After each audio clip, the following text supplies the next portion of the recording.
మీరు ఎప్పుడైనా ఎవరినైనా పర్వతాన్ని ఎక్కడం చూసారా? లేదా మీరెప్పుడైనా స్వయంగా ఏదైనా పర్వతాన్ని ఎక్కారా? ఎక్కుంటే మీకు ఈ విషయం తెలుసు. మీరు ఎప్పుడైనా శిఖరం పైకి ఎక్కాలనుకుంటే మనం తలొంచుకొని ముందుకు సాగాల్సి ఉంటుంది. అప్పుడే మనం ఆ పర్వతాన్ని ఎక్కగలుగుతాం.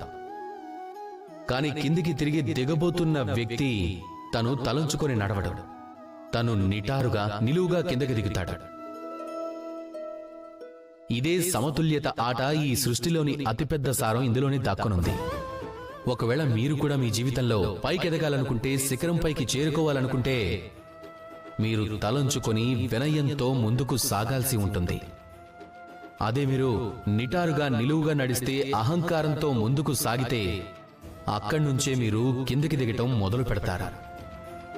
ఒక వ్యక్తి వినయాన్ని చూస్తేనే తెలిసిపోతుంది ఆ వ్యక్తి సఫలతని శిఖరం వైపు సాగుతున్నాడో లేక కిందకి దిగి లోయలో పడిపోబోతున్నాడో.